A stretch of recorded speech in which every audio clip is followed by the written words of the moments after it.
Hello viewers, welcome to Mumtaz herbal product presents voice of excellence. আমি সাদিদ আদনান ওয়াহিদ আছি আপনাদের সাথে। আর আজকে আমরা কথা বলবো এমন একজন মানুষের সাথে, যিনি শুধুই একজন সফল ব্যবসায়ী না, তিনি একজন সমাজসেবক। সমাজের বিভিন্ন প্রয়োজনে, বিভিন্ন ক্রাইসিস মোমেন্টে যিনি তার সহযোগিতার হাত বাড়িয়ে দিয়েছেন। ভিউয়ার্স, আমাদের আজকের গেস্টের নাম মিস্টার জয়ন্ত কুমার দেব। উনি একজন বিশিষ্ট সমাজসেবক এবং তার সাথে একজন সফল ব্যবসায়ী। তো চলুন আর দেরি না করে আমাদের গেস্টের সাথে কথা বলে নিই।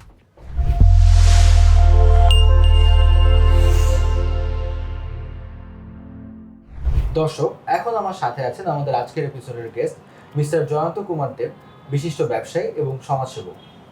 হ্যালো জয়ন্ত দা, কেমন আছেন আপনি? ভালো, আপনি কেমন আছেন? জি দাদা, আমিও ভালো আছি। তো দাদা, আমাদের শোটা হচ্ছে যাতে আমাদের অডিয়েন্সরা, আপনাদের মতন যারা সফল মানুষ, তাদের কথা শুনে ইন্সপায়ার্ড হয়। তো সেই ইন্সপিরেশনটা আমাদের অডিয়েন্সদেরকে দেওয়ার জন্য আমরা একদম প্রথম থেকে শুরু করছি। আপনার শৈশব, বেড়ে ওঠা এবং পড়াশোনা জীবন সম্পর্কে জানতে চাইব। আচ্ছা, প্রথমেই আমি ধন্যবাদ জানাই এবং আপনাদেরকে, সিটি এফএমকে এবং আমি সকল দর্শককে আমি আমার আন্তরিক শুভেচ্ছা জানাচ্ছি। আমার শৈশব বলতে আমার বাড়ি হচ্ছে লালমনিরহাটে, উত্তরবঙ্গে। সেখানেই আমার শৈশব, সেখানেই আমার স্কুল এবং কলেজ। পরবর্তী পর্যায়ে আমি আমার টেকনিক্যাল গ্র্যাজুয়েশনের জন্য আমি ব্যাঙ্গালোর ইউনিভার্সিটিতে যাই, ইন্ডিয়াতে। সেখান থেকে পড়াশোনা করে এসে তারপরেই ঢাকাতে ব্যবসা বাণিজ্য শুরু করি আর কি। ছোটবেলায় যখন আপনাকে কেউ জিজ্ঞাসা করতো বড় হয়ে কি হতে চাও, সাধারণত আপনি কি উত্তর দিতেন? আসলে ছোটবেলায় আমার ব্যবসায়ী হবার কোনো বাসনা ছিল না। তখন মনে করতাম যে আমি ইঞ্জিনিয়ার হয়ে আমরা কোনো কনস্ট্রাকশন, বাংলাদেশের ডেভেলপমেন্টের উপরে, ইনফ্রাস্ট্রাকচারের উপরে কাজ করব, কিন্তু সেটা আর হয়ে ওঠেনি পরবর্তীতে। আমাদের সবারই ছোটবেলায় স্বপ্ন থাকে যে আমরা বড় হয়ে ইদার ডক্টর আর না হলে ইঞ্জিনিয়ার হব।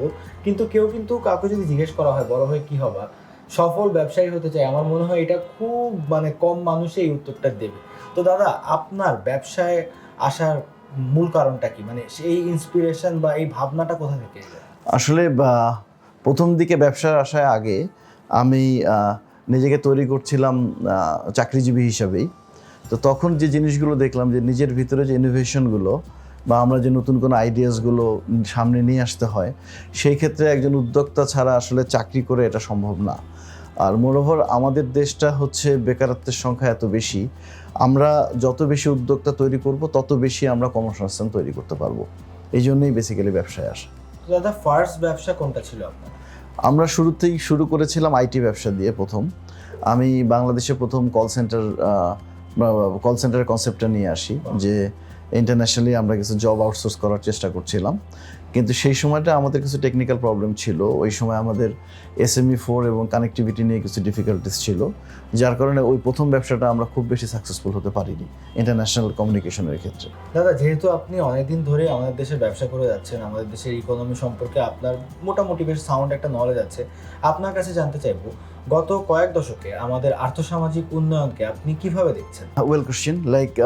গত কয়েক দশকের আর্থসামাজিক উন্নয়ন তো বাংলাদেশে বেশ হয়েছে, কিন্তু এখানে কতগুলো বিষয় ছিল, যেমন আরও বেশি ডেভেলপ হওয়ার কিছু সুযোগ ছিল। যেমন আমরা গত 17-18 বছরে যেমন একটা স্টেবিলিটি দেখেছিলাম গভর্নমেন্টের, সেখানে যেটা ছিল যে যদি দুর্নীতির মাত্রাটা যদি সরকার আর একটু কমিয়ে আনতে পারতো এবং একটা সিন্ডিকেটের হাতে যদি ব্যবসা বাণিজ্য না যেত, তাহলে যতটুকু ডেভেলপমেন্ট হয়েছে আমার ধারণা এর থেকে দ্বিগুণ ডেভেলপমেন্ট পসিবল ছিল। উন্নয়নের কথা যেটা, আমরা তো আসলে আমাদের যেহেতু জেনারেশনটা ডেভেলপ এবং বিভিন্ন কমিউনিকেশনের মাধ্যমে সামনের দিকে এগিয়ে যাচ্ছে, ইন্টারন্যাশনাল কমিউনিকেশন অনেক বেড়ে গেছে আগের থেকে এবং ব্যবসা বাণিজ্যের প্রসারও অনেক বেড়েছে। যার কারণে আমার মনে হয় যে আর্থসামাজিক 10 বছরে যে ডেভেলপমেন্টটা হয়েছে ভালোই হয়েছে এবং আরও বেশি হতে পারতো যদি দুর্নীতির এটা কম হতো। দাদা, দেশে আমদানি রপ্তানি নির্ভর ব্যবসাগুলোতে কি কি প্রতিবন্ধকতা রয়েছে? আসলে প্রতিবন্ধের কথা বলতে গেলে তো এক এক করে বলতে গেলে অনেক সময় লাগবে।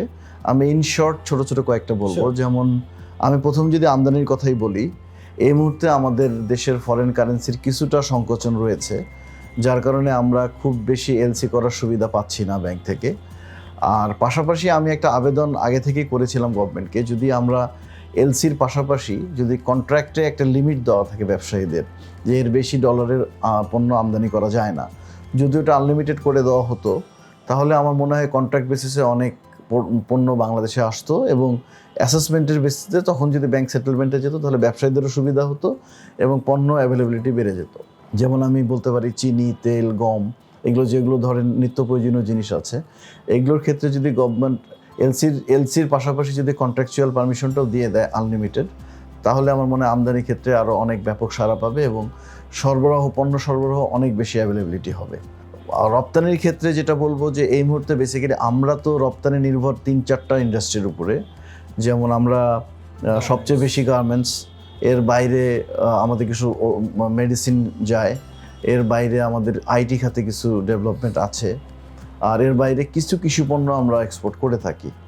তো গার্মেন্টসের ক্ষেত্রে এখন সবচেয়ে বড় যে জিনিসটা হচ্ছে সেটা হচ্ছে আমাদের এই শ্রমিক অসন্তোষের জায়গাটাকে যদি একটু কন্ট্রোলে নিয়ে আসা যায়, তাহলে আমরা সময়ের ভিতরে আমরা অনেক পণ্য পাঠাতে পারবো।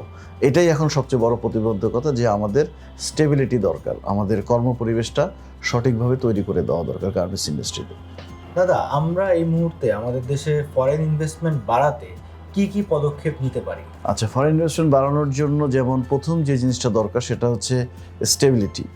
আমাদের এখানে যে একটু পরপরই আন্দোলন নেমে যাচ্ছে, রাস্তা বন্ধ হয়ে যাচ্ছে, বিভিন্ন রকম ভায়োলেন্স হচ্ছে, সিকিউরিটি প্রবলেম, এই জায়গাগুলো প্রথমে আমাদের ধ্যান দিতে হবে।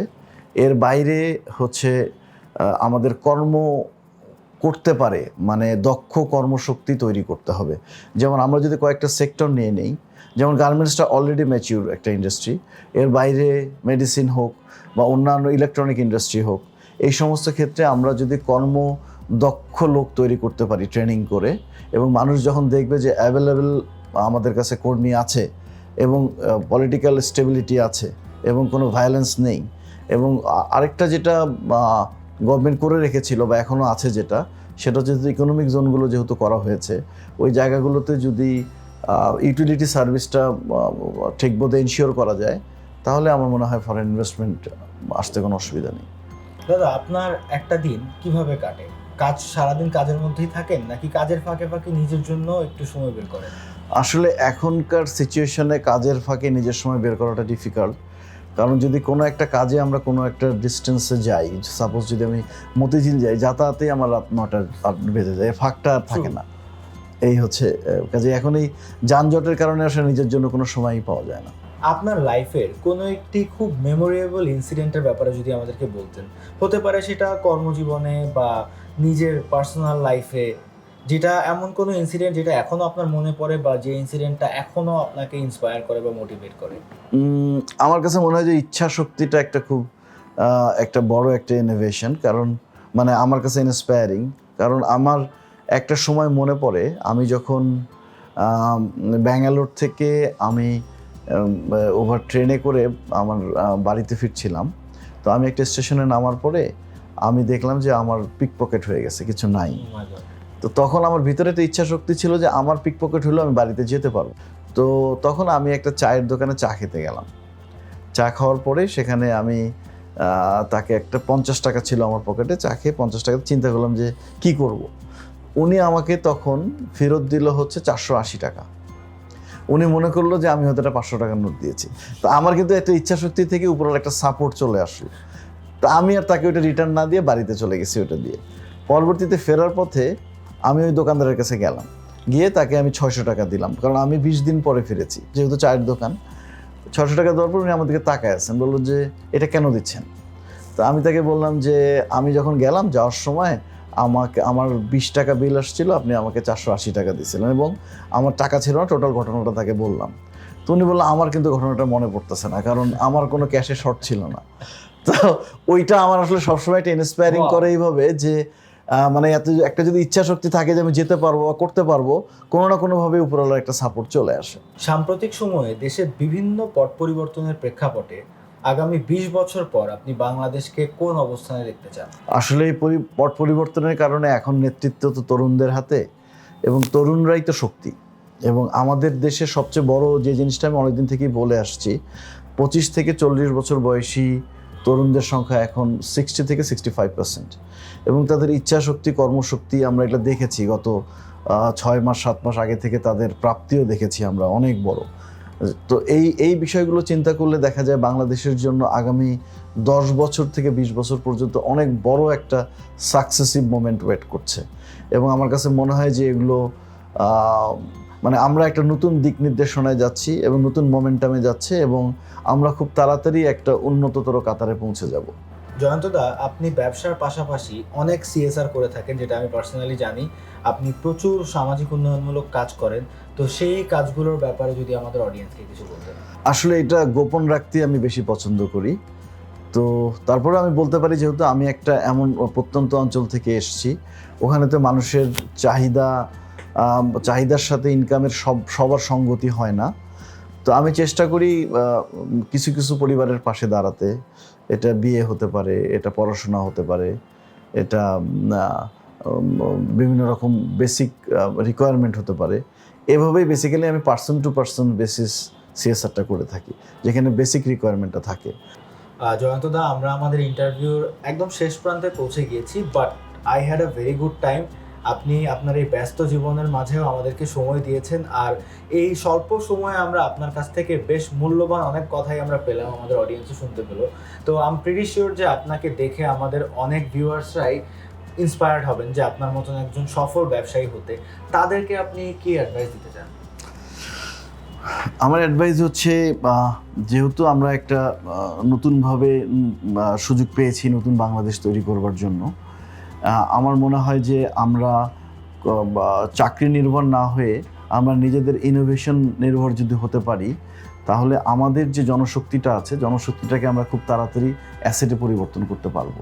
কাজে আমরা নিজেদেরকে দক্ষ তৈরি করি, পাশাপাশি অ্যাজ এ উদ্যোক্তা হোক, অ্যাজ এ কর্মজীবী হোক, যে কোনোভাবে নিজেদেরকে আমরা প্রস্তুত